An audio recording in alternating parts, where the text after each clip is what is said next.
The depth of hatred directed at men in the media is truly astounding. Even in 2009, during a global economic recession, women are apparently the most affected. But can this really be true?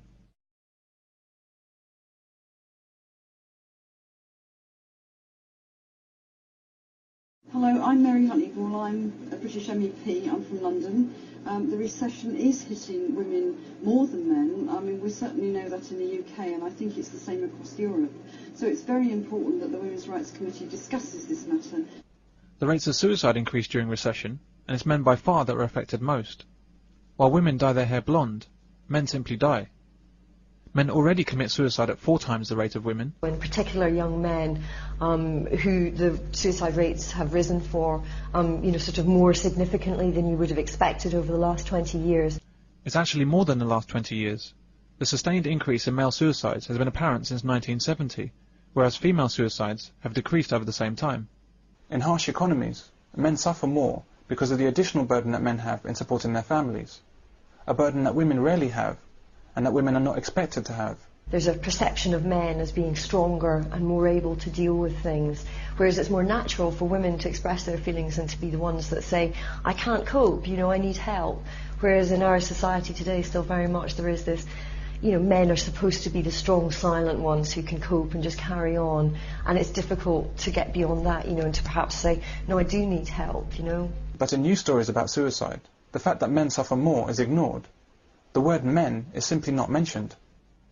When homelessness is discussed, all kinds of minor statistics may be analysed on the news, but never the most obvious fact that over 90% of the homeless are men. The biggest ever survey into homelessness in Britain, published today, shows as many as a quarter of rough sleepers are over 50. Many of them are parents, but 3/4 of them have no next of kin. We've only got to look at all of our public services that absolutely fall over themselves, with their equalities officers and their ethnic minority officers and all these people. They always seem to put a little line around men, and they, for some reason, are left out of it, and it's perverse. Male suicide figures in prison, nationwide, amounts to 97% of the total. But when the BBC tells us about prison suicides, women are actually the most affected.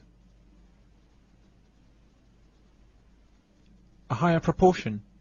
So if you had 1,000 men on a battlefield and 2 women, after the day's battle 400 men are killed and 1 woman. You can see the formula the BBC would use to report this.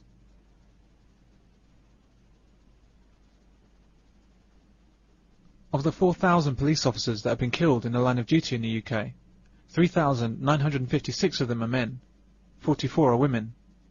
99% of deaths are police men, but in the media, police women are given the same prominence as men. Pictures of 2 women and 2 men are shown, as if the figures are somehow even, as if police women are in anything like as much danger as men.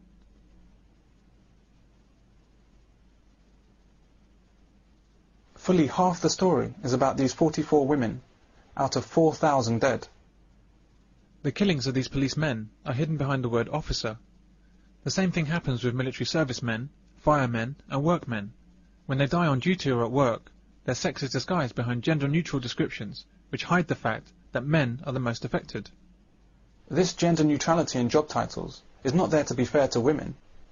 It's there to be unfair to men. You're not becoming a fireman. Firefighter, not fireman. Tell me something. Why don't they call you guys Officer S's? I beg your pardon? Like actress. I guess they feel that a police officer is a police officer. This has to be recognised as one of the triumphs of feminism, the near-complete media suppression of the fact that the overwhelming majority of tragic deaths, in all professions, are male. The author Noam Chomsky examined this phenomenon and described it as a concept of worthy and unworthy victims.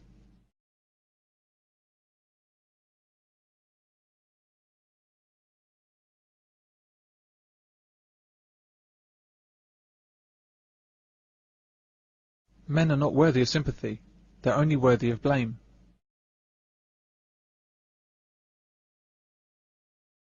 We often hear that women find pornography degrading, and that many women resent being depicted as sex objects by men. All of a sudden, the guy at the donut shop is totally hitting on me. It's like, now that I'm blonde, he assumes I'm easy. Sex toy? That's what the guy in the donut shop called me! We won't go into what men should regard as sex objects, if not women. But what's the image of men that we universally see depicted? I would say death objects. But I can't stand cowardice. I remember a soldier at Inkerman when a Cossack charged down on him. I saw a man raise his musket, fumble with his trigger, and then turn and run. The Cossack's lance went in at the back of his neck and came out in his throat. Best thing that could have happened to him. Men are casually and graphically killed on screen at an awesome rate.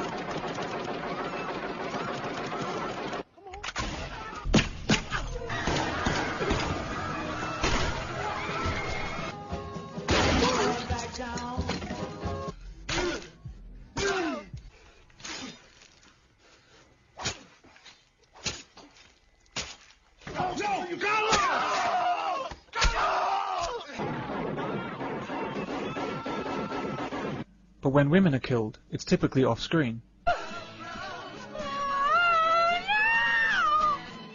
You were warned, Lorraine. The money goes up to John.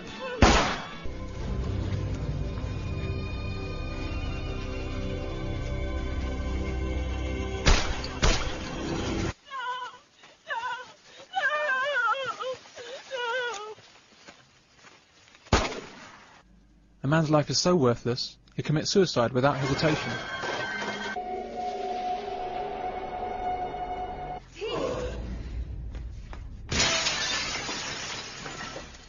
Lieutenant Colonel Matthew Andrew Markinson, United States Marine Corps.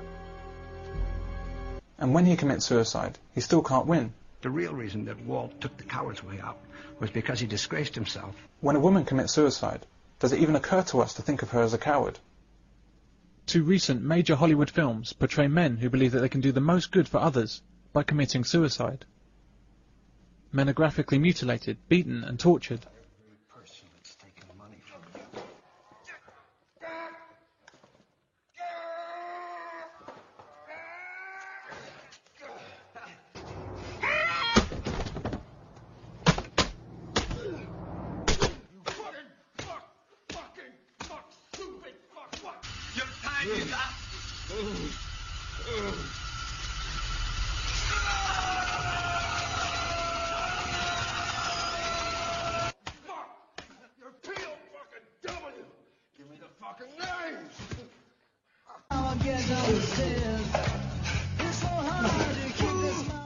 But women are never shown to be tortured, and rarely shown to be injured.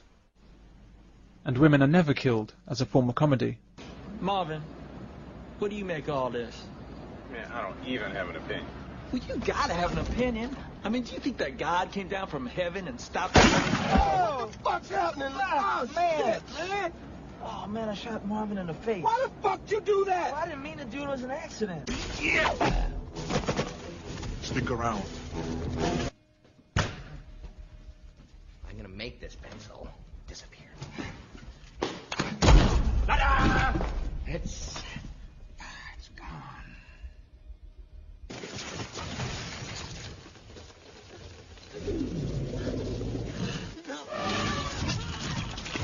Hugo, listen to yourself. The numbers are cursed. You know there is no such thing as a...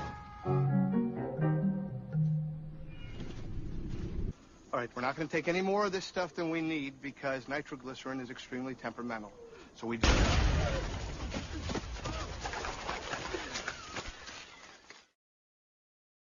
In film after film, we see how men are only worthwhile if they're protectors of women and unpaid bodyguards. They're only heroes if they risk life and limb to save others, particularly women. Thanks for saving me, tough guy. We even have a film that spells out men's worth as clear as day.